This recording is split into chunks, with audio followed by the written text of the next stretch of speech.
Salut à tous et à toutes, j'espère que vous allez bien. Pour ma part, ça va super. Alors, je vous retrouve aujourd'hui pour vous parler donc de Scrap Metal, le tome 1 de Jana Rose aux éditions Hugo Roman. Voilà. Alors, faut savoir, juste pour information, avant toute chose, c'est que le livre, je ne l'ai pas lu avec le livre broché, mais avec ma liseuse. Voilà. Pourquoi? Parce que ce livre-là ne va plus être dans ma bibliothèque parce que je le vends. Alors ça ne sert à rien de l'aller chercher parce qu'en soi, il sera plus là vu que la vidéo sortira pas maintenant. J'ai un cheveu qui me stresse là. La vidéo sortira pas maintenant, donc le livre il s'est déjà parti, à mon avis c'est sûrement le cas. Et en même temps aussi parce qu'en fait il est tellement gros que j'ai pas envie de le lire avec. Par exemple quand on se couche, des fois je lis couché, ce qui fait que le livre il va être comme ça. Quand je vais lire il va être comme ça. Sauf que aller tenir la page, surtout quand vous êtes par exemple ici, allez tenir le livre complet pour lire, ça vous fait les muscles. Sauf que moi j'ai la flemme, donc en fait pour lire allongé je prends ma liseuse. Donc j'ai décidé de l'acheter en e-book pour pouvoir être plus facile. Par contre j'ai l'impression d'avoir des cheveux partout.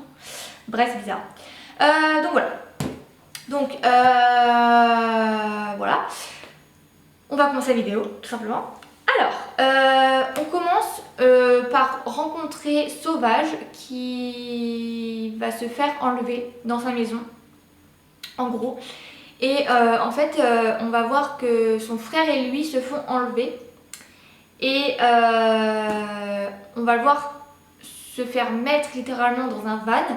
Et on va voir que les gars qui l'enlèvent, vu que lui ne se laisse pas faire et se débat littéralement pour ne pas se faire enlever, comme je pense que personne n'aime se faire enlever logiquement en général, ben en fait vu qu'il se fait enlever, il va se débattre et les gars qui sont en train de l'enlever vont l'appeler Sauvage, vu qu'il se laisse pas faire. Et en fait ce nom va rester. C'est pour ça qu'aujourd'hui, quand on lit le livre, il s'appelle Sauvage. Voilà, parce que quand ils sont fait enlever, en fait ils l'ont appelé Sauvage. Voilà. Donc on va voir qu'il se fait enlever avec son frère jumeau, en gros, donc dans deux vannes différents. Et donc plus tard, on va le retrouver justement qui se trouve parce qu'il veut se venger d'un certain homme.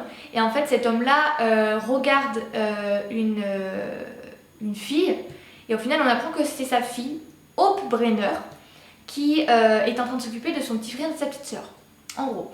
Donc Sauvage veut l'enlever, sauf que Kathleen Roy, donc son associée à lui dans l'écurie de Scrap Metal Running, en fait, décide de faire ça plus doucement, genre dans la plus douceur possible. Donc c'est-à-dire qu'elle va lui parler pour lui proposer de se faire embaucher pour aider les sectateurs, etc. dans l'écurie, justement, dans la secte. Et donc on va voir que Kathleen va lui proposer quelque chose, etc. On va voir tout ça et en fait on va voir la réponse qui va être donnée. Je suppose que vous vous doutez que c'est un oui, étant donné que le livre existe pour ça. Voilà. Donc on va voir que Kathleen va la faire venir dans l'écurie, donc à la secte, donc Scrap Metal Running, pour justement aider les sectateurs. On va voir au fur et à mesure de l'histoire que Hope va essayer d'aider les sectateurs, etc. et va finir par rencontrer réellement Sauvage Roy. En gros. Tout d'abord, avant toute chose, quand on est dans une secte, les personnes étrangères à la secte et aux sectateurs, on les appelle les WOG. Un W-O-G. WOG. Une WOG, un WOG. C'est une personne étrangère à la secte, en gros. Les sectaires, donc les sectateurs dans la secte, c'est des personnes dans la même communauté, qui sont dans la même secte. Donc en gros, c'est des sectateurs dans la secte. Et les personnes étrangères à cette communauté, à cette secte, ce sont des WOG. Parce qu'elles sont étrangères, elles ne font pas partie de la communauté, donc ce sont des personnes littéralement à part. Voilà. Donc Kathleen est une WOG et Hope est une WOG. Voilà. On va voir que leur relation, qui ne devrait pas forcément exister, en fait, au fur et à mesure, va évoluer. Tout simplement, pourquoi elle ne devrait pas exister? Parce qu'en fait, Sauvage a pour mission la vengeance de l'homme qui l'a enlevé. Voilà. Et donc en fait, il sait d'avance que, comment dire, que Hope, normalement de base, est sa victime et sa prisonnière. Mais on va voir qu'en fait, il a d'autres plans derrière pour sauver son jumeau, justement. Et en fait, on va voir que malgré la vengeance qu'il a, malgré le passé que les deux ont, parce que les deux ont vécu certaines choses assez similaires dans l'enfance, pas totalement, mais on va voir quoi. Il y a des choses assez, voilà, des choses très très compliquées. On va voir qu'en fait, leur relation va quand même aboutir, dans le sens où ils vont, enfin, les deux vont, elle va ressentir certaines choses pour lui, et lui va quand même ressentir certaines choses pour elle, en gros. Et j'ai l'impression de parler à une copine, ce qui fait que je vais dire tu vois. Bref, donc en gros voilà, et en fait on va voir que malgré leur relation, Sauvage a toujours pour mission de détruire l'homme qui l'a fait se faire enlever, en gros. Et en gros voilà. Pour vous expliquer le passé de Sauvage, entre l'enlèvement et le moment où on le retrouve à la secte, il s'est passé beaucoup de choses. Il s'est fait littéralement humilier, détruire, voilà, il s'est fait agresser, bref. Il a eu beaucoup de problèmes. Et en fait, on va apprendre ce qui lui est arrivé, qu'un certain homme l'a détruit, dans le sens littéral du terme, il l'a détruit, voilà. Ce qui fait qu'on sait pourquoi il ne ressent littéralement plus rien à l'heure actuelle. Donc voilà, et en fait on va voir que sa vengeance c'est parce que déjà il s'est fait enlever, parce qu'on lui a privé de son frère jumeau. Voilà. Pour toutes ces histoires là, je vous laisserai aller lire pour savoir les réponses, etc. Parce que moi j'ai que les réponses que j'ai eues dans le premier tome. J'attends les prochaines dans les prochains tomes. Et bref.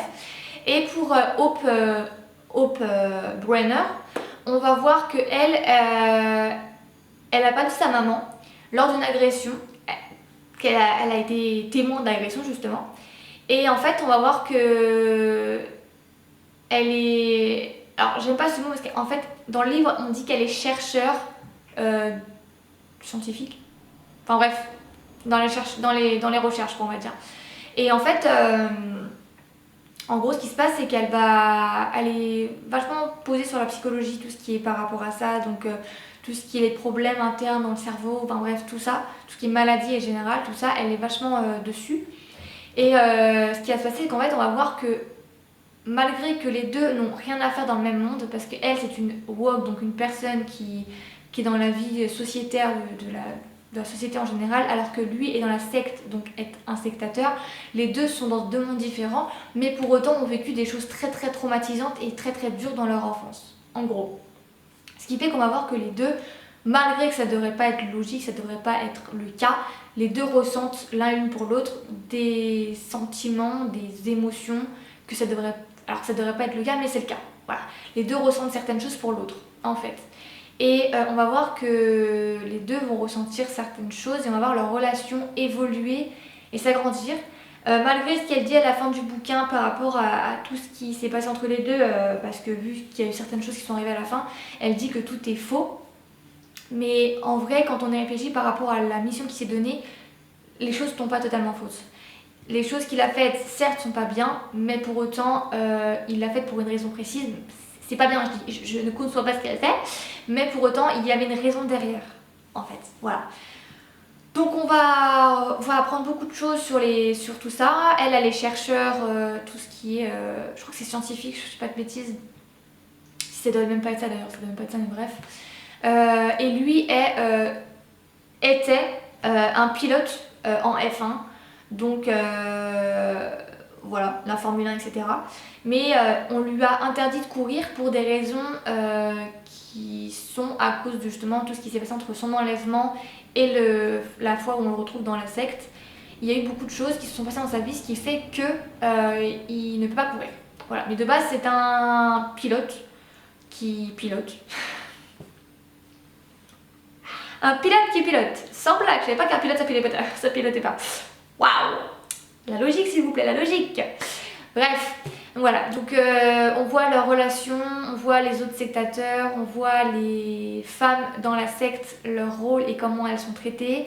On voit les enfants, tout ce qui est administratif, ce qui se passe, les droits qu'ils ont ou qu'ils n'ont pas. Enfin tout ça en fait, voilà. On va voir tout ça, on va voir que l'écurie n'est pas totalement sortie d'affaires également. On voit Kathleen, on voit les histoires du passé avec les parents, enfin bref, on voit beaucoup de choses et on en apprend énormément aussi, voilà. Donc on va voir leur relation, mais on va voir également ce qui se passe sur le côté avec le père de Kathleen, pas du tout, enfin si également le père de Kathleen, mais aussi le père de Hope et tout ça, voilà. Bref, je n'ai pas envie de vous spoiler plus que ça, donc je vais juste arrêter de parler maintenant. Je vous laisserai aller lire le livre si vous souhaitez. Il est assez gros, mais en vrai ça va. En vrai, quand on accroche l'histoire, ça passe assez vite. Moi, à cause du boulot et à cause de plein de choses à l'extérieur, j'ai pas pu lire ça en 2 jours. Même si c'est pas trop non plus mon rythme de lecture, je lis ça en plusieurs semaines. Mais bref. Mais voilà, donc je vous laisserai aller lire le livre si vous souhaitez le découvrir. Mais en tout cas, j'ai beaucoup aimé, j'ai hâte de lire le tome 2.